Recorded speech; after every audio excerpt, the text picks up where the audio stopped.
வாழ்க வையகம், வாழ்க வையகம், வாழ்க வளமுடன். குரு வாழ்க, குருவே துணை. குருவின் மலரடி போற்றி. சிந்தனையை உடல் நலத்தை சீரமைத்து உய்வித்த குருவே வாழ்க. தியானமே யோகம், யோகமே ஞானம். தமிழ் ஆனந்த யோகம். வாழ்க வளமுடன். நன்றி. இப்போ உன்னை அறிந்தால் என்ற தலைப்பு. உன்னை அறிந்தால் நீ உலகத்தில் போராடலாம், உயர்ந்தாலும் தாழ்ந்தாலும் தலை வணங்காமல் நீ வாழலாம் என்று அந்த பாடல் வரிகளை நாம் அடிக்கடி கேட்டிருக்கிறோம். அதே போல உன்னையே நீ அறிவாய் என்று சொன்னது யார் என்று சொன்னால் சாக்ரட்டிஸ். இப்போ ரமண மகரிஷி நான் யார் என்பதை நீ யார் என்று தெரிந்து கொண்டு வா என்று சொன்னார். ஆனால் அங்க சாக்ரட்டிஸ் என்ன பண்ணாரு? உன்னையே நீ அறிவாய் என்று எந்த காலத்துக்கு முன்னாடி சொன்னார்? திருவள்ளுவர் காலத்துக்கு முன்னால் வாழ்ந்தவர் சாக்ரட்டிஸ். அப்பொழுதே அவர் சொல்லிவிட்டார் உன்னை அறிந்தால் என்று. அப்ப நம்மை நாம் அறிந்தால், இப்போ திருமூலர் என்ன சொல்றாரு? தன்னை அறிய தனக்கு ஒரு கேடு இல்லை, தன்னை அறிந்தபின் தனக்கு ஒரு கேடு இல்லை என்று சொல்லுகிறார். தன்னை அறியாமல் தானே கெடுகின்றான் என்றும் சொல்லிவிட்டார். அப்ப எல்லாருமே என்ன சொல்றாங்க? தன்னை அறிந்து கொள்வது.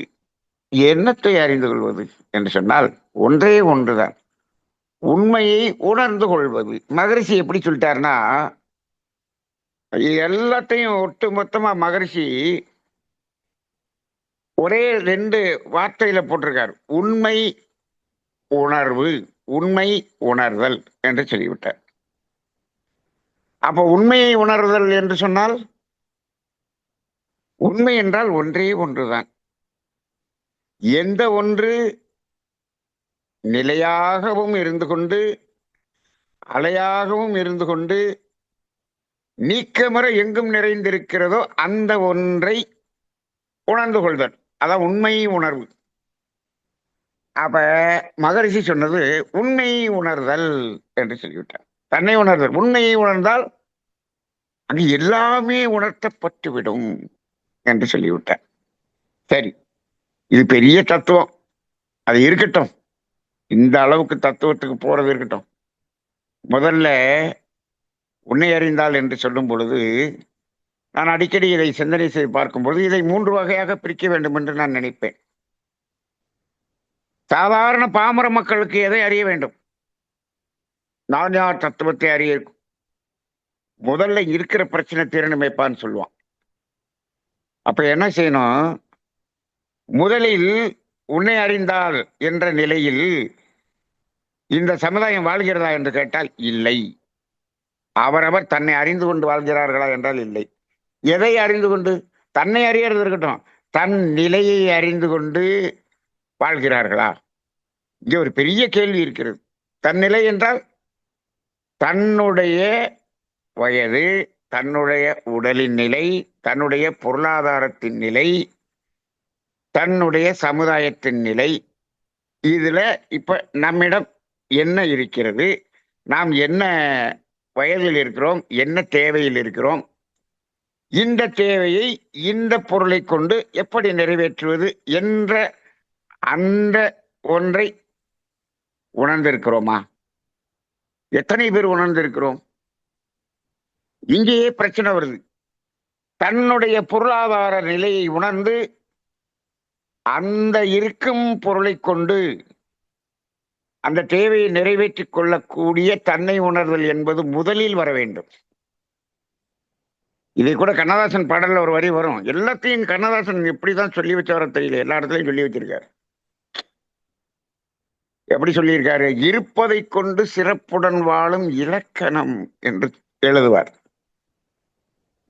அப்ப அது எப்படி என்று கேட்டால் அதை வேதாத்திரியம் அற்புதமாக சொல்லி இருக்கிறது. தேவைகள் 3 என்றால் என்ன என்று புரிய வைத்து விட்டால் இங்கு இருப்பதில் எப்படி அதை நிறைவு செய்து கொள்வது, அந்த அறிதல், அந்த தன்னை அறிதல் என்பது முதலில் வேண்டும். இந்த அறிதல் இல்லாமல் அடுத்த நிலைக்கு செல்லவே முடியாது. வேதாத்திரியத்தில் அகத்தாய்வு என்று கொடுக்கப்பட்டிருக்கிறது முழுவதும் இந்த அறிதலைத்தான் முதலில் கொடுக்கிறார்கள். அப்ப நம்மை அறிந்து கொண்டோமா? இப்பொழுதெல்லாம் அப்படி இருப்பவர்களே இல்லை. அப்படி இருப்பவர்கள் இல்லை என்று யாரும் இல்லை என்று சொல்ல முடியாது. அப்படி இருக்கிறார்கள் என்று சொன்னால் அவர்கள் கடனே இல்லாமல் வாழ்ந்து கொண்டிருப்பார்கள்.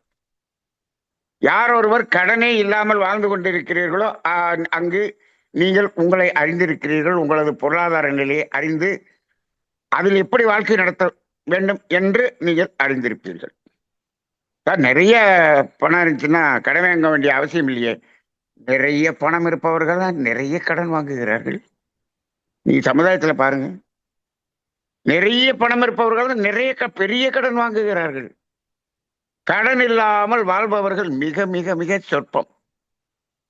நம்ம தமிழ் ஆனந்த யோகம் அதை உணர்த்துகிறது. உன்னை அறிந்தால் நீ கடன் வாங்க வேண்டிய அவசியம் இல்லை. சரி, இது முதல் உன்னை அறிதல். இரண்டாவது நம்ம தன்னை அறிதல், உன்னை அறிதல் என்ன என்று கேட்டால், நம்மிடம் இருக்கக்கூடிய கர்ம வினை என்ற ஒன்றை அறிந்து அதற்கு தக்கவாறு நமது செயல் மாற்றத்தை செய்தல் என்பது இரண்டாவது இடம். மகரிஷியார் தற்சோதனை கொண்டு வர்றார் இல்லையா? தற்சோதனை கொண்டு வந்து அகத்தாய்வு முடிச்ச உடனே நான் யார் தத்துவம் சொல்லிவிட்டு அதுக்கு அடுத்துதான் என்ன பண்ணுவாரு? பாவப்பதிவுகளும் அதை போக்கு வழிகளும். அந்த சப்ஜெக்ட் அப்புறம் தான் வரும். கரெக்டா வரிசையா தான் வரும். அப்ப இரண்டாவது உண்மை அறிதல் என்பது என்ன என்றால், நமது கர்ம வினையின் நிலையை அறிந்து அந்த விளைவை அறிந்த விழிப்பு நிலையில் நமது செயல்களை செயல் திருத்தம் செய்வது இரண்டாவது. மூணாவது போகும்போதுதான் என்னது? உன்னை அறிதல், தன்னை அறிதல். நான் யார் என்பதனுடைய உண்மை விளக்கத்துக்குள்ள போறது. அப்ப அந்த நான் யார் என்பதை அறிந்து கொண்டால் அங்கு இறைவனை உணர்ந்து கொள்ளலாம், இறை உணர்வு பெற்றுக்கொள்ளலாம். அங்கதான் பிரம்ம ஞானம் என்ற நிலைக்கு மகரிஷி கூட்டு போவார். அப்ப மகரிஷி கொடுத்திருக்கக்கூடிய தத்துவங்கள் எல்லாம் வரிசைப்படி நன்றாகத்தான் இருக்கிறது. அதை அதன் நிலையில் ஆழ்ந்து விளக்கி கூறக்கூடிய ஆசிரியர்கள் தான் இன்று இல்லை. அதை தெளிவாக புரிந்து கொண்டு செயல் மாற்றம் செய்யக்கூடிய அளவுக்கு சொல்வதற்கு ஆசிரியர்கள் இல்லை. ஏனென்று சொன்னால் அவர்கள் அந்த செயல் மாற்றத்தை செய்யவில்லை. அப்ப செயல் மாற்றம் செய்யக்கூடிய அளவுக்கு அங்க சொல்ல முடியவில்லை. அதுதான் பிரச்சனை. இப்போ ஏன் இதை நம்ம இங்க சொல்றோம்னா, இங்கு நம்ம கேட்டுக்கொண்டு இருக்கக்கூடிய அன்பர்களும் செயல் மாற்றம் என்பதற்காக இதை புரிந்து கொண்டு செயல் மாற்றம் செய்ய வேண்டும் என்பதற்காகத்தான் அதை சொல்கிறோம். இது குறை என்று எடுத்துக்கொள்ளக்கூடாது. ஏன்னா அது அது இல்லை அப்படின்னு சொன்னோம்னா, இது எதை புரிந்து கொண்டு எத்தனை பெரிய சொற்பொழிவு நடத்தினாலும் பலன் இல்லை. அழகாக சொற்பொழிவு நடத்துபவர்கள் நிறைய பேர் இருக்காங்க. சும்மா எவ்வளவு நேரம் பேசணும்? 1 மணி நேரமா, அரை மணி நேரமா, 1.5 மணி நேரமா, ரைட், அப்படியே சும்மா அப்படியே கூட்டத்தை அப்படியே கவர் பண்ணி அப்படியே பேசக்கூடிய அளவுக்கு இருக்காங்க. ஆனா அவங்க என்ன சொல்லுவாங்க? அரை மணி நேரம் பேசணுமா 50,000, 1 மணி நேரம் பேசணுமா 1,00,000, 1.5 மணி நேரம் பேசணுமா 1,4 லட்சம் வாங்கிட்டு அழகாக பேசுகிறார்கள். பேசிவிடலாம். அவர்களிடமும் மாற்றமில்லை, கேட்பவர்களிடம் மாற்றமில்லை. நானும் மாற வேண்டும் என்ற அவசியம் இல்லை, நீங்களும் மாற வேண்டுமா என்ற அவசியம் இல்லை. நான் பேசுவேன், நீங்கள் கேட்கணும். எனக்கு வர வேண்டிய கவர் வந்துருச்சு, முடிவு வச்சு. அப்படி இருக்கக்கூடிய ஒரு நிலைதான் இப்பொழுது பார்க்கிறோம். அதற்காக அல்ல, சிந்தனை செய்து செயல் மாற்றம் செய்வதற்காக. ஒவ்வொரு பட்டிமன்றம், வழக்காடு மன்றம், சிந்தனை மன்றம் என்று இருந்தது. அதுவே சிந்தனை செய்து செயல் மாற்றத்துக்காகத்தான் இந்த சமுதாயத்தில் வைக்கப்பட்டது. இப்ப பொழுது போகிறது மாதிரி ஆகி அதெல்லாம் கோடிக்கணக்கில் பணம் கொடுத்து அவர்களை பேசவிட்டு இவர்கள் சிரித்துக் கொண்டிருக்கக்கூடிய நிலையை பார்க்கிறோம் பார்க்கிறோம்.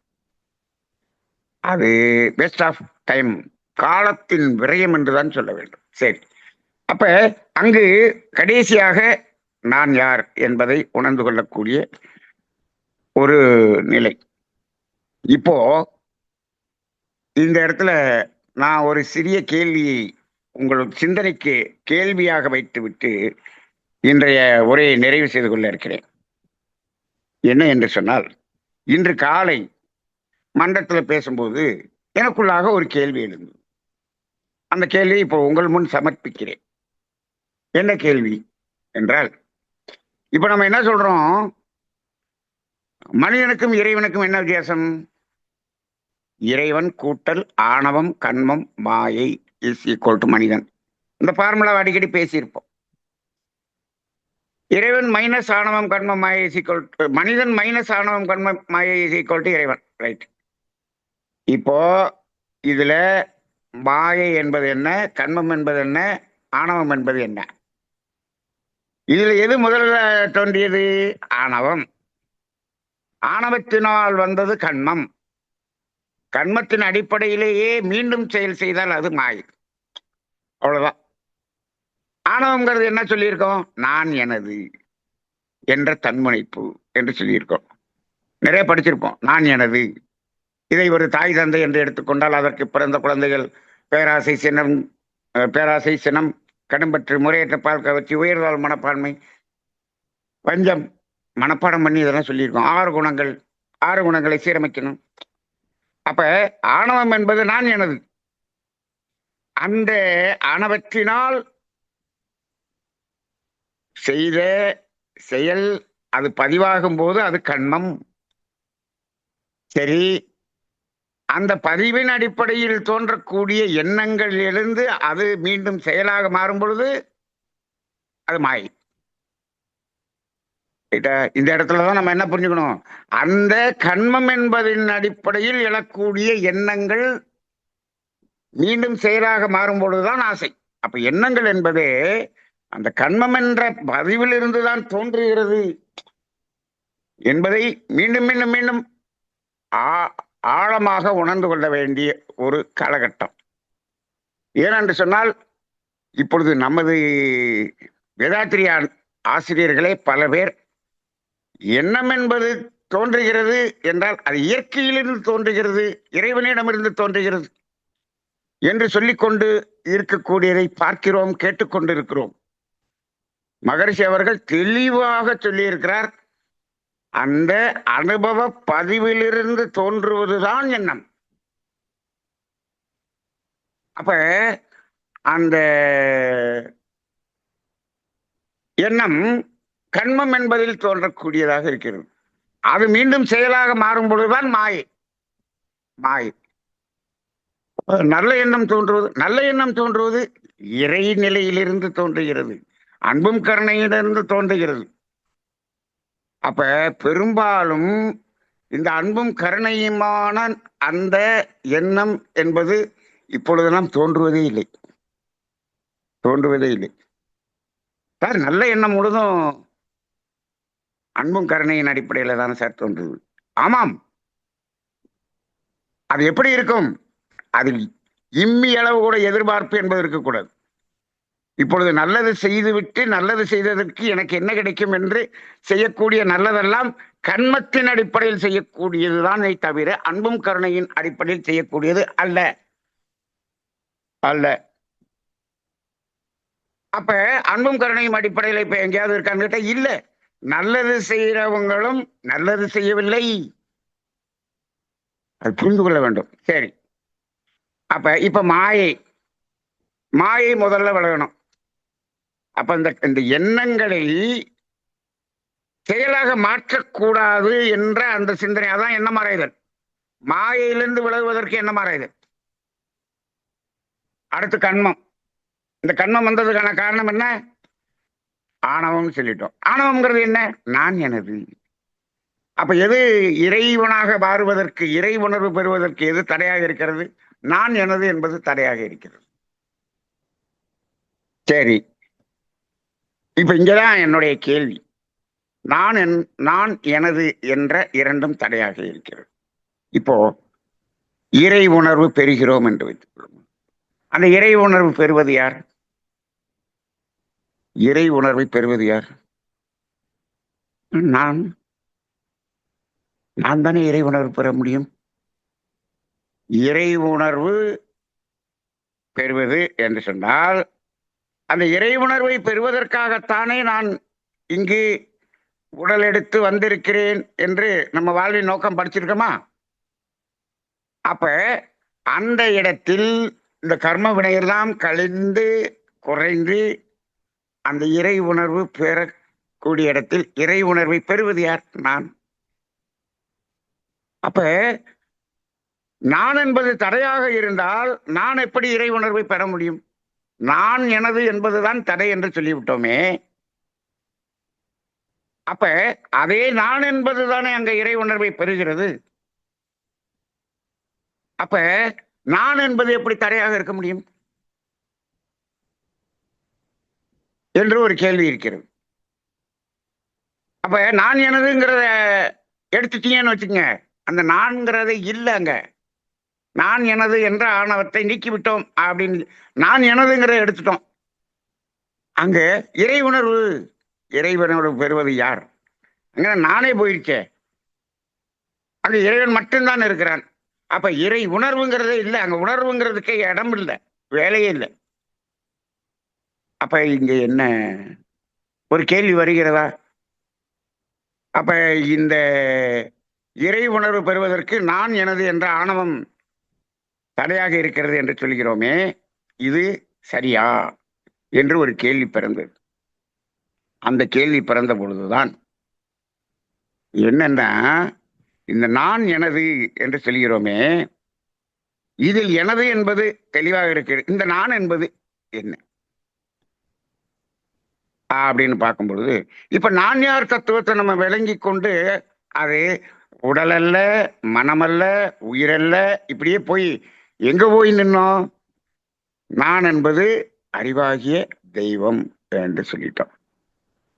அப்ப நான் என்பதை ஆராய்ச்சி செய்ய பார்க்கும்போது தெய்வம் என்று புரிந்து விட்டது. அந்த தெய்வம், அந்த தெய்வமாகிய நான் அந்த தெய்வ நிலையை உணர்வதற்கு தடையாக இருக்க முடியுமா? இவ்வளவு நாளா சிந்திக்கவில்லையே. 35 வருஷமா அந்த சிந்தனை எனக்கு வரல. இது ஏன் வந்தது என்று சொன்னால், நேற்று காந்த தத்துவத்தில் நடத்திய அந்த சிந்தனையை ஒட்டி இந்த கேள்வி எழுந்தது. ஒரு சிந்தனை வரும்போது அதை ஒட்டி இன்னொரு சிந்தனை வருகிறது. அப்ப நான் என்பது தெய்வமாக இருக்கும்போது, இறைவனாக இருக்கும்போது, அந்த இறைநிலையை உணர்வதற்கு நான் எப்படி தடையாக இருக்க முடியும்? அப்ப நான் என்பது தடை அல்ல. ஆனா இங்க நான் என்ன சொல்லியிருக்கோம்? நான் எனது என்ற ஆணவம் அப்படின்னு சொல்லியிருக்கோமே. அப்படின்னு பார்க்கும் பொழுது, அப்ப இங்கு இறை உணர்வு பெறக்கூடிய நான் என்பது வேறு, இங்கு தன்முனைப்பு என்று சொல்லக்கூடிய ஆணவம் என்று சொல்லக்கூடிய நான் என்பது வேறு என்று புரிந்து கொள்ள முடிகிறது. இப்பொழுது அதற்கு சின்ன ஒரு உதாரணம் சொல்றேன். இப்போ நல்லா தூங்கி எந்திரிச்சோம். எந்திரிச்சோன்னே என்ன சொல்றோம்? நான் இன்னைக்கு சுகமாக தூங்கினேன் என்று சொல்கிறோம். யார் தூங்கினது? நான். யார் தூங்கினா? நான் சுகமாக தூங்கினேன். நல்ல தூக்கம். நான் சுகமாக தூங்கினேன். இந்த நான் எது? இந்த நான் ஆணவம், தன்முனைப்பு என்ற அந்த நான் எனதுன்னு சொல்றோமே, அதுல இருக்கக்கூடிய நானா என்று பாருங்கள். இல்லை, இந்த நான் வேறு. இந்த நான் வேறு. இந்த நான் தான் இறைவனை உணர்கிறது. இந்த நான் தான் அறிவாகிய தெய்வமாக இருக்கிறது. இந்த ஒரு நான் என்பது வேறு. இதைத்தான் நேற்றைய சிந்தனையை கேட்காதவங்க நாளைக்கு நாளான்னைக்கு அப்லோட் ஆயிரும். அதை கேட்டு பாருங்க. இந்த வாரத்தினுடைய காந்த தத்துவத்தை கேட்டு பாருங்க. இந்த நான் என்பது எது என்று கேட்டால், அடிப்படையாக தன் உணர்வு என்ற ஒரு உணர்வு அப்படின்னு முதல்ல தோன்றியதல்லவா, அந்த நான், தன் உணர்வு. அந்த உணர்வு தான் நான் சுகமாக உறங்கினேன் என்று சொல்லுகிறது. அந்த நான் இல்லாம காலையில நம்ம சொல்ல முடியாது. ஆனா நம்ம தூங்கிட்டோமே. அங்கு எங்க என்ன இல்ல, மனமாக நமக்கு மனம் என்பது புலன் வழியாகவோ மூளை வழியாகவோ செயல்படல. அது எங்க இருக்கு? ஒடுங்கி உணர்வாக இருக்கு. அந்த உணர்வு தான் சொல்லுகிறது. அப்ப அந்த நான் என்பது வேறு. அப்ப இங்கே சொல்லக்கூடிய நான் எனதுதான் தடையாக இருக்கிறதுன்னு சொல்றமே, இந்த நான் என்பது என்ன? அப்ப நான் 2 இருக்கோ? ஆமா. உண்மையான நான் என்பது ஒன்று. அது தடை அல்ல. அது இறை உணர்வை பெறக்கூடிய ஒரு நான். அந்த நான் தான் அறிவாகிய தெய்வம். அப்ப இந்த நான் என்ன? நான் எனதுங்கிற தன்மணிப்பில் இருக்கக்கூடிய நான் என்ன என்று கேட்டால், இந்த நான் என்பது அந்த எனது இருக்கு இல்லையா, இந்த எனதுகளினால் வந்த நான் தான் இந்த நான். அப்ப எனதுகளினால் வந்த நான் இருக்கு இல்லையா, நான். அப்ப எனதுகளினால் வந்த நானும் எனதும் தான் தடை. இப்போ நான் எனதுங்கிறது போகணும்னு சொல்றோமே, ஒரு சிந்தனை செஞ்சு பாருங்க. எனதுகள் எல்லாம் போய்விட்டது என்று சொன்னால், எனதுகளினால் வந்த நான் எல்லாம் போயிடும். இன்னைக்கு காலையில் அதை சிந்திக்கும் போதுதான் தோணுச்சு, மகரிஷி அவர்கள் ஒரு காலகட்டத்தில் 2000 தறி வச்சு 2 கார் வச்சு அவ்வளவு பெரிய தொழில் செய்து கொண்டிருந்தவர். எல்லாமே போய் எல்லா தறியும் விற்று இருக்கக்கூடிய பொருள்களை எல்லாம் விற்று எல்லாருக்கும் கொடுக்க வேண்டியதெல்லாம் கொடுத்து முடிச்சுட்டு, அதற்கு மேல் கொடுக்கக்கூடிய கடனுக்கு பணம் இல்லாமல் என்னிடம் இருப்பதையெல்லாம் கொடுத்து விட்டேன், என்னிடம் எனது என்று கொடுப்பதற்கு எதுவும் இல்லை என்று மஞ்ச நோட்டீஸ் கொடுக்கக்கூடிய ஒரு நிலைக்கு வந்தார் பாருங்க. அச்சுத்தமா எனதுங்கிறது முழுதும் போயிடுச்சு பாருங்க. அங்க எனதுகளினால் இருந்த நான் அங்கு அழிந்து விட்டது. அப்ப அங்க எந்த நான் இருக்கு? அந்த ஒரிஜினல் நான் மட்டும் இருக்கு. இந்த எனதுகள் எல்லாம் நம்மிடம் இருந்து வெளியேறிவிட்டால் எனதுகளினால் வந்த நான் போயிரு. இதுதான் தடை. இந்த நான் தான் தடையை தவிர அந்த நான் கிடையாது. சில பேருக்கு குழப்பமா இருக்கும். குழப்பமாவே இருக்கட்டும். குழப்பத்தோடு சிந்தனை செய்யுங்கள். நேற்றைய சிந்தனையையும் இன்றைய சிந்தனையும் சிந்தனை செய்து பாருங்கள். இதில் உன்னை அறிந்தால் என்பதற்கான நிறைய விளக்கங்கள் கிடைக்கும். நான் இதை பற்றி இன்னைக்கு 1.5 மணி நேரம் நான் மன்றத்தில் பேசிட்டு வந்திருக்கேன். ஆனால் இங்கு நேரம் இல்லை. இதை சிந்தனை செய்து பாருங்கள்.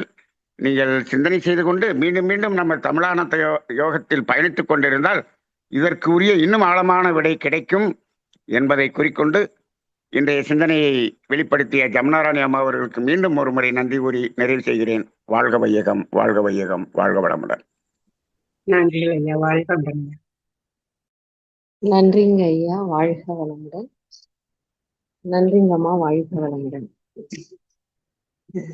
இன்றைய புத்தக கலந்தாய்வுகள் உன்னை அறிந்தால் உன்னை அறிந்தால் சிறப்பாக சிந்தனை உரையை வழங்கிய அருள்நிதி ஜமுனாராணி அம்மா அவர்களை நண்பர்கள் அனைவரும் தவநிலையில் வாழ்த்துவோம். அருள்நிதி ஜமுனாராணி அம்மா அவர்கள் வாழ்க வளமுடன், வாழ்க வளமுடன். அதனைத் தொடர்ந்து சிறப்பானதொரு விளக்கம் அளித்த ஞானாசிரியர் நன்மணி ஐயா அவர்களை வாழ்த்துவோம். ஞானாசிரியர் நன்மணி ஐயா அவர்கள் வாழ்க வளமுடன், வாழ்க வளமுடன்.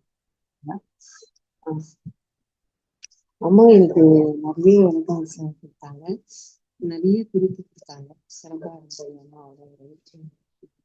இந்த அம்மா தோன்றும்போது இது வாழ்க்கைக்கு ஒப்பான தலைப்பு அப்படின்னு சொல்லி சொன்னாங்க. மனநிலையை பொறுத்துதான் நமக்கு பார்வையை என்னை அறிந்தால் தன்னை அறிதல் அது வந்து அடிப்படையான விளக்கம். அம்மா நீங்க இதை பேசுறது பாதியா விட்டு விட்டு கேக்குதுங்கம்மா. வாழ்க வளம். சரிங்க சரிங்க. மைக்ல ஏதோ ப்ராப்ளம் இருக்குமா? மைக் கிட்ட வச்சு பேசுங்க. சரிங்கண்ணா வாழ்க. ஃபேன் வேற கொஞ்சம் சத்தமா பேசுறேன் நான். வாழ்க.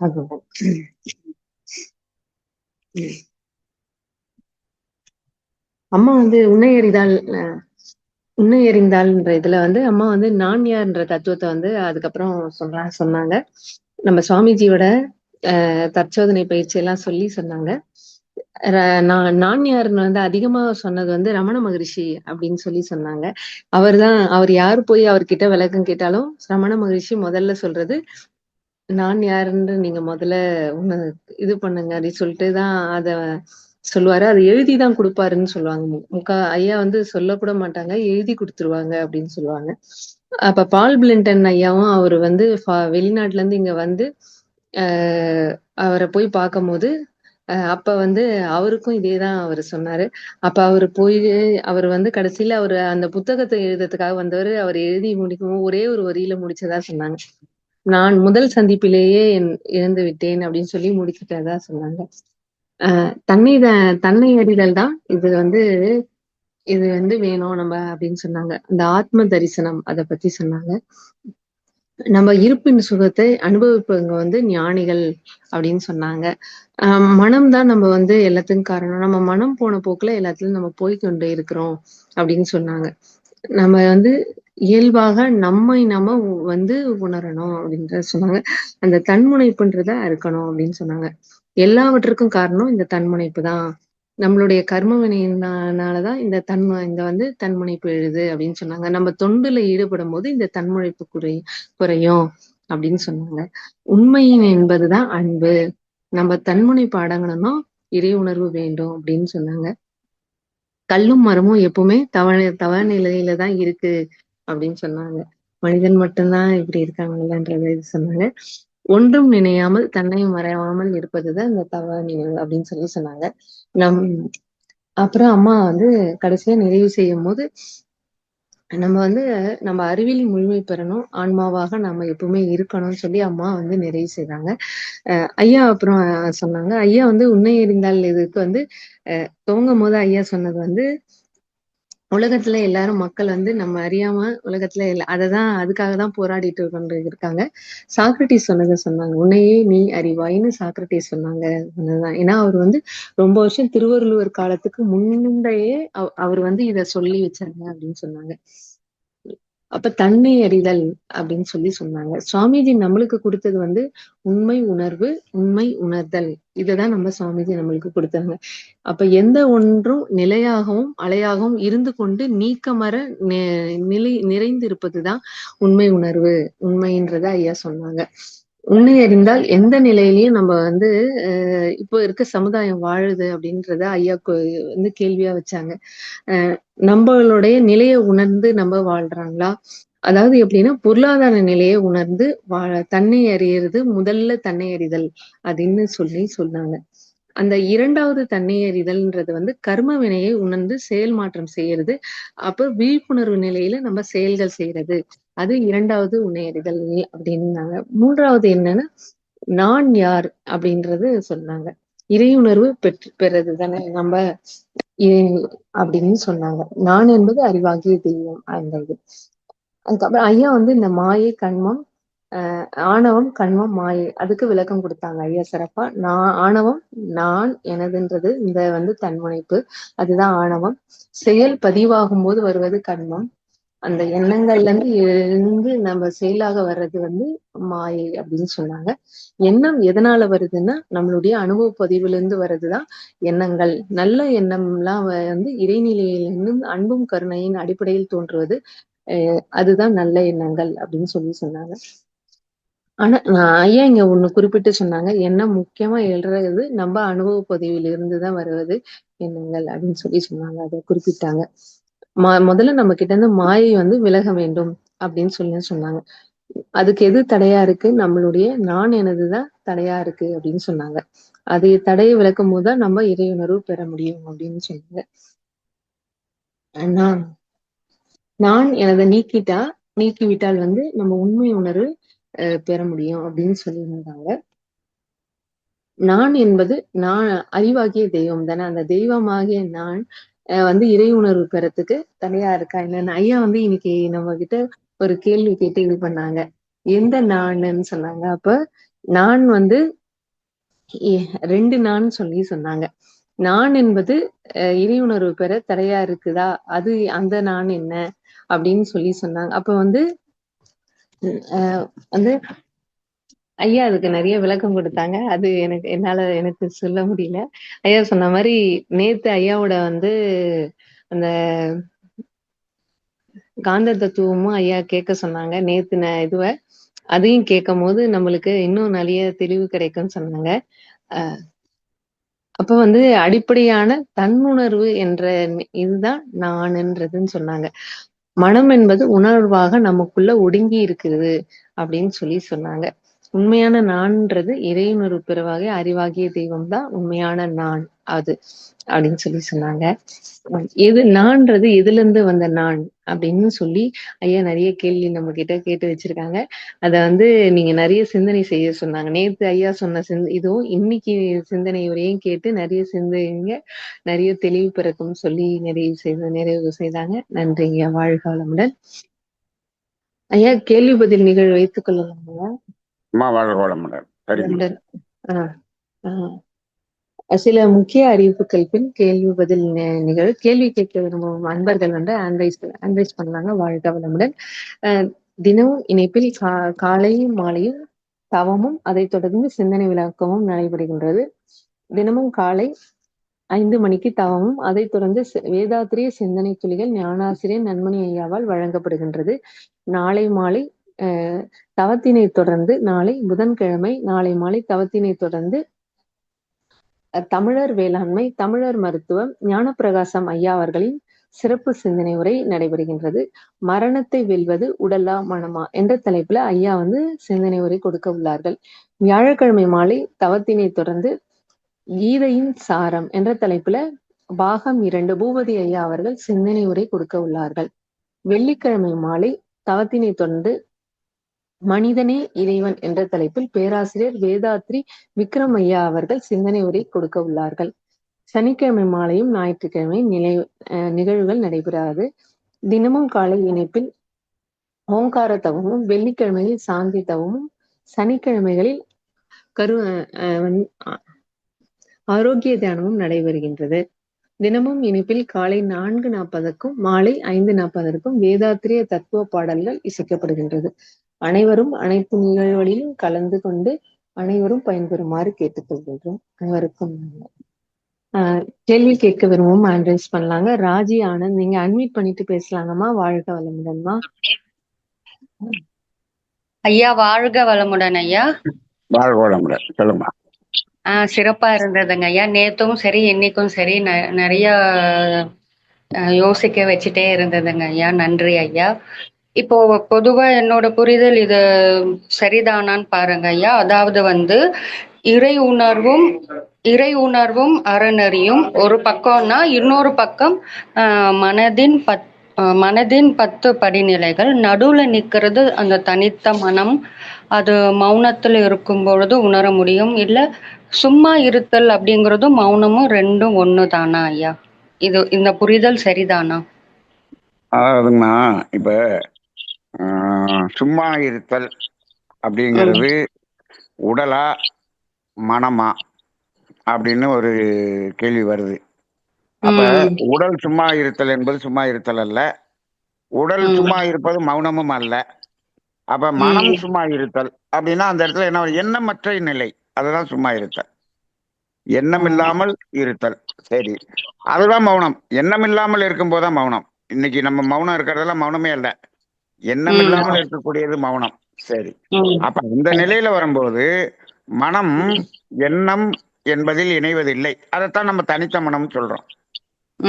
அந்த தனித்த மனம் அப்படிங்கறதனுடைய நிலைக்கு வரும்போது அந்த தனித்த மனம் தனியாவே இருக்குமா அப்படின்னு கேட்டா, எங்க ஏதாவது ஒண்ணுல போய் ஒடுங்கத்தானே செய்யும். அது எதில் போய் ஒடுங்கும்னா இந்த உணர்வுக்குள் போய் ஒடுங்கிரும். நேற்று சொன்னோம்ல, உணர்வு, தன் உணர்வு, அங்க போய் ஒடுங்கிரும்.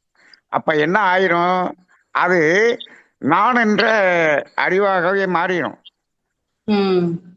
அதனாலதான் மனதின் அடித்தளம் இறைவன் அப்படின்னு சொல்றோம்.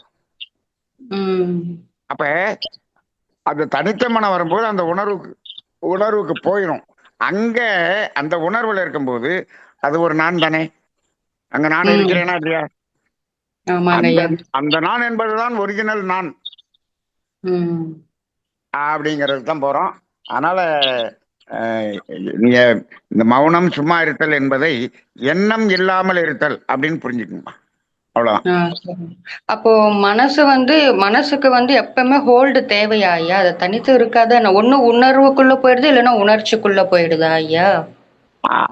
உணர்ச்சிக்குள்ள போறப்ப, அதாவது இந்த மனம் ஜீவகாந்த செலவுல போகுதா செலவு இல்லாம போகுதா? ம். நீங்க இந்த பக்கம் வந்தீங்கன்னா செலவு, ம். எண்ணம் செயல் அப்படி வந்தீங்கன்னா செலவு. நீங்க ம். உணர்வுக்குள்ள ஒடுங்கும் போது வரவு. ம். ம். அங்கேயும் நான் இருக்கிறேன், எண்ணம் ம். இல்லை என்று சொன்னாலும் நான் இருக்கிறேன். இப்ப நம்ம தூங்கும் போது எண்ணம் வருதா? நல்லா ஆமாங்க ஐயா. தூங்குறீங்க, எண்ணம் இல்ல. நல்லா தூங்கும் போது வராது. அப்ப எண்ணமும் இல்லை. அங்க ம். புலன்கள் வழியாக ஏதாவது கேக்குதா? இல்லைங்க ஐயா. அதுவும் இல்லை, புலன்களும் செயல்படல, எண்ணமும் இல்லை. ஆனால் காலையில என்ன சொல்றோம்? நானு இன்னைக்கு சுகமா தூங்குனேன். அப்ப நான் இருக்கிறேன் அல்லவா, நான் தானே தூங்குனேன். ஆமாங்க ஐயா. அந்த நான் எது? ம். ம். நான் அந்த சுகமாக தூங்கினேன் அப்படின்னு சொல்ற நான் எது? அங்கதான் அந்த நான் தான் உணர்வு. உணர்வு. நீங்க இப்ப நான் இன்னைக்கு இன்னைக்கு பிளைண்டா சொல்லிட்டேன், நான் சுகமாக தூங்கினேன் என்ற நான் ஆணவம் அல்லன்னு சொல்லிட்டேன். ரைட்டா? ம். இப்ப ம். நான் வேற மாதிரி சொல்லட்டுமா? ம். இந்த இந்த நான் எதுன்னு நீங்க சொல்றீங்களா? சொல்லுங்க ஐயா. இன்னைக்கு மிட்சுபிஷி ஏசி மாட்டணும், ஆ. அது நல்லா ஜில்லுன்னு இருந்தது, ம். அதனால நான் சுகமாக தூங்கினேன். ம். இந்த நான் ஆணவமான நானா, ஒரிஜினல் நானா? ஆணவத்தினால வந்த நான் தான் ஐயா. என்னாச்சு? நான் சுகமாகத்தானே இன்னைக்கும் தூங்குனேன். சுகமா தான் தூங்கினேன். ஆனா அந்த ஏசி சில்னஸ் எனக்கு தெரிஞ்சதுன்னு சொல்றோம் இல்லைங்க ஐயா. அந்த அந்த ஏசினாலதான் நான் தூங்குனேன். அப்ப அங்க என்ன வந்துருச்சு? ஏசிங்கிற ம். எனது வந்துருச்சு. ஆமாங்க ஐயா. அந்த ஏசியையும் நினைக்கல, தலகாணியும் ம். நினைக்கல, பெட்டை நினைக்கல, எதையுமே அதெல்லாத்தையும் விட்டுட்டீங்க. எனதுகளை விட்டுட்டு நான் சுகமாக தூங்கினேன்னு மட்டும் சொன்னீங்கன்னா கரெக்ட். ம். அந்த ஹோட்டல்ல பெட்டு நல்ல சுகமா இருந்துச்சுங்க. அந்த பெட்டுல சுகமா தூங்கினேன். பெட்டுனாலதான் சுகமா தூங்கினேன். அந்த பெட்டுக்கு வாடகை கொடுத்திருக்கேன். அப்ப எனதுகளினால் வந்த நான் அங்க போயிடுச்சு. ம். ம். அப்ப இந்த எனதுகள் இல்லாத நான் ஒண்ணு இருக்கேன், அதான் ஒரிஜினல் நான். ம். மற்றது எல்லாமே எனதுகளினால் வந்த நான். அதுதான் ஆணவத்தினால் வந்த நான். ம். ம். நான் உங்களை சிந்திக்க சொன்ன கேள்வியை சிந்திக்க சொன்னேன். இப்ப நீங்க கேள்வி கேட்டதுல நான் பதிலையும் சொல்லிட்டேன். ஆமாங்க ஐயா. வாழ்க ஆனா வளமுடன். வாழ்க வளமுடன். பொதுவா இந்த புரிதல் அவ்வளோ தெரியாததால, இப்போ மன்றத்துல எப்படி சொல்லுவோம்னா, நான் யார் அப்படின்னு ஒரு சப்ஜெக்டும் இருக்கு இல்லைங்க ஐயா நம்ம இதுல. அப்படி சொல்லும்போது ஆ, நான் ம், நான் நான் நல்லா தூங்கினேன்னு எப்படி நீ சொல்ற அப்படின்னா, அதுதான் ம், அதுதான் ஆத்துமா அப்படின்னு சொல்லி விட்டுடுவோம். ஆத்துமா ம், அப்படின்னு ம், சொல்லுவோம். ம், ம். இல்ல, அது அப்படி அப்படி சொன்னாலுமே அந்த இடத்துல நான்கிற வார்த்தையை தானே யூஸ் பண்றோம். நான் ம். நேற்று நான் சுகமா தூங்குனேன். அப்ப நான்கிற சொல்றோம். அப்ப நான்கிற நம்ம தன்னுணர்வுல இருக்கிறோம். இல்லாமல் ம். சொல்ல முடியாது, சொல்ல முடியாது. ம். ஆமா. அந்த தன்னுணர்வில் இருக்கக்கூடிய நான் என்பது ஆணவம் அல்ல. ம். ம். ரைட்டா? இப்ப ஒண்ணு இந்த எனதுகள் எல்லாம் நம்மளை விட்டு போகணும், மகரிஷிக்கு போன மாதிரி போகணும். ம். அப்படி இல்லைன்னா எனதுகள் எல்லாம் இருக்கட்டும், ஆனா அது எனதுகள் அல்ல அப்படின்னு மனதளவுல நீங்க அதுல வெளியே வந்துட்டீங்கன்னா அந்த நான் குறைஞ்சிரும். கரெக்ட். இதெல்லாம் நம்ம நேரடி வகுப்பில் நம்ம இதை பத்தி இன்னும் பிராக்டிக்கலா பேசுவோம். வாழ்க வளமுடன். சரிங்க ஐயா. சரிங்க ஐயா. நன்றி ஐயா. வாழ்க வளமுடன். நன்றிங்கம்மா. ராஜியம்மா நன்றிகள். வாழ்க வளமுடன். அடுத்து செல்வி அம்மா, நீங்க அன்மியூட் பண்ணிட்டு பேசலாமா? வாழ்க வளமுடன். ஐயா வாழ்க வளமுடன்ங்க ஐயா. அம்மா சொல்லுங்கம்மா. வாழ்க வளமுடன். ஐயா மிக சிறப்புங்க. நீங்க ஒரு தடவை உடற்பயிற்சி தியானம் தேவைதானா அப்படிங்கிற ஒரு சிந்தனை துறையில அழியக்கூடியதை வைத்து அழிவில்லாததை பெற முடியாது அப்படின்னு சொல்லி அதுல சொல்லியிருந்தீங்க. அதுக்கும் இந்த நான் எனதுக்கும் சம்பந்தம் இருக்காங்க, இல்ல அது வேற இது வேறையாங்கய்யா? அழியக்கூடியதை வைத்து அழிவில்லாததை பெற முடியாது. அழிவில்லாததை பெற பெற முடியாது. முடியாது அப்படின்னு இந்த தலைப்பு வந்து இப்ப உடற்பயிற்சி தியானம். அழியக்கூடியது அப்படிங்கிறது வந்து எனதுகள். அதான் இந்த தன்முனைப்புங்கிற நான் எனது. இல்ல, எனதுகள் எல்லாமே எனதுகள்ல எனதுகள். ரெண்டு ரெண்டு சரிங்க. எனது இருக்குதுங்கம்மா. ஒன்று பொருள் எனது இருக்கு, ஆமாங்க.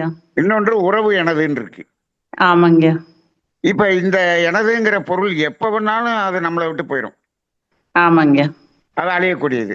சரி, ஆமாங்க. இந்த உறவு எனது மனைவி, எனது கணவர், அது எப்ப வேணாலும் போகும். ஆமாங்க. அவன் நிலை இல்லாதது. அப்ப ஆமாங்க. இப்ப என்ன பண்றோம், இந்த நிலையில்லாத எனதுகளை வைத்துக்கொண்டு வைத்து. ஒரு நான் சரிங்க. வந்து வச்சுக்கிட்டு இருக்கோம் பாருங்க. ஆமாங்க. அந்த நாணை வைத்துக்கொண்டு நாம் என்ன பண்ணுவோம், இறை உணர்வு பெற முடியாது. பெற முடியாது. சரிங்க. அப்ப இது இல்லாத நான்கிறது எது, அதுதான் தன்னுணர்வு. சரிங்க. அந்த தன்னுணர்வுங்கிற நான் இருக்கு பாருங்க, ஆமாங்க. அந்த உணர்வு அப்படிங்கிறது அது இறை உணர்வு பெற முடியும். அது எனதுகளினால் வரல. சரிங்க. இப்ப நீங்க உடனே இந்த கேள்வி கேட்கலாம், அந்த உணர்வு என்பதும் அழியக்கூடியதானே அப்படின்னு கேட்பீங்க. ஆமாங்க. வந்துருச்சு, உங்களுக்குள்ள கேள்வி வந்துருச்சோ? வந்துருச்சு. வந்துருச்சு, ரைட்டு. உங்களுக்குள்ள ஆமாங்க. வந்துருச்சுன்னு எனக்கு வந்துருச்சு, தோணுச்சு, ரைட்டு. ஆமாங்க. அது எப்ப அழியும் தெரியுங்களா? அந்த உணர்வு, உணர்வுனால் அந்த அந்த நான் எப்ப அழியும் தெரியுங்களா? சரிங்க. மரணத்தில் மட்டும்தான் அது அழியும். ஆமா, இத ஏற்கனவே நீங்க சொல்லியிருக்கிறீங்க. அப்ப ஆமாங்க. அந்த மரணத்தின் போதுதான் அது அழியுமே தவிர, அந்த சரிங்க. மரணம் இல்லாமல் இருக்கும் வரை அந்த நான் என்பது அழியவே அழியாது. சரிங்க. சரிங்க. அப்ப அந்த ஆனா இங்க இருக்கக்கூடிய மற்ற எனதுகளினால் வந்த நான் இருக்கு பாருங்க, அது நம்ம அது உயிரோட இருக்கும் போதே அதெல்லாம் நம்மளை விட்டு ஓடிப்போம். ஆமாங்க. ஆமாங்க. ஆனா அது நம்மளை விட்டு போகாது. ஆமாங்க. அதனால அது அழியக்கூடிய நான் எடுக்க வேண்டாம். சரிங்க. ரைட்டுங்களா? தெளிவா இருக்கா? தெளிவா இருக்கீங்க. நன்றிங்க.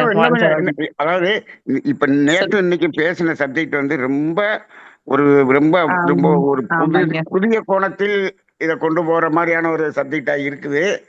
சரிங்க. சிந்திங்க சிந்திங்க, நீங்கள் சிந்திச்சுக்கிட்டே இருக்கு. இப்ப நேற்று இருந்ததுக்கு இன்னைக்கு நான் கண்டிப்பாங்க. சிந்திக்கக்கூடிய சிந்தனை வேற மாதிரி இருந்துச்சு. சரிங்க. சரிங்க. நான் இன்னைக்கு காலையில 1.5 மணி நேரம் இதை பத்தியே பேசியிருக்கேன். ஆமாங்க. சரி. ஆனால் இப்ப இன்னும் அடுத்த வாரத்துக்குள்ள இன்னும் இந்த சிந்தனை மேலும் மேலும் சிந்தனையை கொடுக்கும், உங்களுக்கு சிந்தனையை கொடுக்கும். சரிங்க. சிந்தித்துக் கொண்டே இருங்கள். சரிங்க. மகரிஷி சொன்னார் பாத்தீங்களா, சிந்தனையாளர்களே என்று சொன்னார் இல்லையா? ஆமாங்க. ஆமா, நீங்களும் சொல்லியிருக்கீங்க. தமிழானந்த யோகத்தில் பயணிப்பவர்களைத்தான் சொல்லி இருக்கிறாரோ அப்படின்னு கொஞ்சம் சும்மா கொஞ்சம் பெருமைப்பட்டுக்கிற மாதிரி இருக்கு. அது கூட பெருமைதான். ஆமாங்க. நன்றிங்க. சிந்தனை பண்ணுமா. நன்றிங்க. வாழ்க வளமுடன். சரிங்க. வாழ்க வாழ்க வளமுடன். வளமுடன்ங்க. செல்விங்க அம்மா, நன்றிங்கம்மா. வாழ்க வளமுடன். வாழ்க வளமுடன். நன்றிங்க. எனக்கு எனக்கு ஒரே ஒரு கேள்விங்கய்யா. எங்க அம்மா இப்ப சொல்றாங்க, கொஞ்ச நாளா அம்மாக்கு வந்து நிறைய எண்ணங்களா தொடர்ச்சியா வந்துகிட்டே இருக்குங்கய்யா. அதனால அம்மா என்ன இருக்காங்க, ஒரு ஒரு நேரத்துல ரொம்ப நல்லா இருக்காங்கய்யா. ஒரு நேரத்துல வந்து ஒரு மாறி அந்த என்ன பண்றாங்க, கோவப்படுறாங்க, நிறைய இது பண்றாங்க. ஒரு சமயம் நல்லா இருக்காங்க. ஏன்னா எனக்கு வந்துகிட்டே இருக்கு, என்னால இது பண்ண முடியலன்னு. அதனால அம்மாக்கு நிறைய உடல்லயும் நிறைய பிரச்சனை வருது. ஏன்னா அம்மா வந்து நான் நல்லா தான் தூங்கிட்டேன்னு சொல்றாங்க. அப்ப போய் நாங்க அம்மாக்கு ட்ரீட்மெண்ட் அக்குபஞ்சர் அவங்க சொன்னாங்க, அவங்க தூங்குனாலும் அவங்க வந்து அவங்க தூக்கத்திலயும் எண்ணங்களா வந்துட்டே இருந்ததுனால கல்லீரல் பாதிக்குது. அதனால அவங்களுக்கு நிறைய உடல் பிரச்சனை வருது அப்படின்னா. அப்ப அவங்க இல்லம்மா இது நல்லது இல்ல அப்படின்னு சொல்லி இது பண்றாங்க. இப்ப அம்மாவுக்கு தவம் தெரிஞ்சா பண்ணலாங்க. அம்மாவுக்கு அதுவும் தெரியும். அது ஒன்னே ஒண்ணுதாங்கம்மா, இவங்களுக்கு என்னங்க பண்றது? இவங்களுக்கு நிறைய எதிர்பார்ப்புகள், நிறைய அது நடக்கணும் இது நடக்கணும்னு உள்ளுக்குள்ள வச்சிருக்கிறதுனாலதான் இவ்வளவு எண்ணம் வருது. முதல்ல அது விடணும், அது விடணும். இப்ப அவங்களுக்கு வயசு என்ன? அம்மாக்கு 70ஆவதுங்கய்யா. 70 வயசுல என்ன வேண்டி கிடக்கு? என்ன இந்த எண்ணங்கள் எதை பத்தி வருது? பேரனை பத்தி வருது, மகளை பத்தி வருது, மகனை பத்தி வருது, இதை பத்தி வருது. பேரனை பெற்றது நீங்க இல்ல, அது பெற்றவன் எனக்கு வர வேண்டிய எண்ணம் எதுக்கு உங்களுக்கு வருது? நான் என்ன சொல்றேன்னா, பேரனை ஸ்கூல்ல சேர்க்கணுமே, ரைட்டு, அது அவன் பெற்றவனுடைய இது. நீங்க எதுக்கு அதை பத்தி நினைக்கவே கூடாது, நினைக்கவே கூடாது. 70 வயசுல ஒரே எண்ணம் தான் வரணும், பசிச்சா சோறு வேணும்னு எண்ணம் வரணும். இந்த தேவைகள் 3 தவிர வேற என்னமும் வரக்கூடாது 70 வயசுல. வரக்கூடாது. ரைட்டுங்களா? ம். நான் இப்ப சரிங்க. 66ல அதுல இருந்து அப்படியே கொஞ்சம் கொஞ்சமா அதுல இருந்து டிட்டாச் ஆகிட்டே இருக்கேன். 70 வயசுல டோட்டலா வரணும், நின்றணும்னு ம். பாக்குறேன். நீங்க ம். 80 வயசுலயும் இந்த எண்ணங்களை எல்லாம் வச்சுக்கிட்டு இருக்கிறாங்க பாருங்க. அவங்களுக்கு ம். எண்ணம் வந்துகிட்டே இருக்கும். நோய் வரும், நோய் அதுதாங்க. வரும். ம். அப்ப அதுக்கு அந்த வழி, அந்த புரிதல் சரி. வேணும். அப்படி இல்லைன்னா சரி. நாம சொல்றோம் சரி. இல்லையா, அப்படியே ம். அமைதியா உட்காந்து அப்படியே எண்ணம் சரி. இல்லாம சும்மா நிறுத்தி அரை நிமிஷம், ம். ஒரு நிமிஷம்னு பழகுறோம் பாத்தீங்களா? இந்த ஆமாங்க. பழக்கத்தை கொடுக்கணும். அந்த சரிங்க. பழக்கம் வரலன்னு சொன்னோம்னா அதுக்காகத்தான் நம்ம இந்த தடவை நம்ம ம். இதுல ம். திருவள்ளூர்ல ஒரு 3 ம். டெக்னிக் சொல்லி கொடுத்துருக்கோம். ம். 3 டெக்னிக் சொல்லி கொடுத்துருக்கோம். அந்த டெக்னிக்குள்ள போய் அப்படியே எண்ணம் இல்லாம இருக்கிறது. ஏதாவது ஒரு வகையில பழகினா தான் முடியுமே தவிர, நம்ம முயற்சி ம். செய்துதான் அதுல இருந்து வெளியே வரணும். அதுக்கு ம். புரிதல் வேண்டும். முதல்ல ம். 70 வயசுல இது எண்ணம் வர்றதுக்கான வேலையே இல்லை. வர்ற ம். எண்ணமெல்லாம் சம்பந்தம் இல்லாத எண்ணம். மகன், மக, ஆமாங்க. பேரன், பேத்தி இவங்களுக்கு ஆமா. நமக்கு சம்பந்தமே இல்லை. எல்லாத்துக்கும் கல்யாணம் பண்ணியாச்சு, கடமையை முடிச்சாச்சு, எல்லாம் முடிஞ்சு போச்சு. அந்த ம். காலத்துல மாதிரி சரி. சொல்லணும். எல்லாம் ம். முடிச்சிட்டேன், சிவனேன்னு இருக்கிறேன். அந்த சிவன் என்னை எப்ப கூப்பிடுவானோன்னு இருக்கேன். அப்படிங்கிற ம். எண்ணத்தை தவிர வேற எதுவும் வரக்கூடாது. ம். அப்பதாங்கம்மா முடியும். சரி. இல்லாட்டி சரி. நோய் தான். வாழ்க ம். வளமுடன், வாழ்க வளமுடன். சரி. சரிங்க. அம்மாவுக்கு சொல்லி புரிய வைக்க அவங்க வச்சு நன்றிங்க. அம்மாவுக்கு புரிய வைக்கிறீங்களா இல்லையா? நீங்க புரிஞ்சுங்க. சரிங்க. வாழ்க சரிங்க. வளமுடன், வாழ்க வளமுடன். வாழ்க. நிறைவு செய்யலாமா? சரிங்க. நன்றிங்க. ம். அன்பர்கள் கேட்ட கேள்விகளுக்கு சிறப்பாக விளக்கம் அளித்த ஞானாசிரியர் நன்மணி ஐயாவை மீண்டும் ஒரு முறை வாழ்த்துவோம். ஞானாசிரியர் நன்மணி ஐயா அவர்கள் வாழ்க வளமுடன்,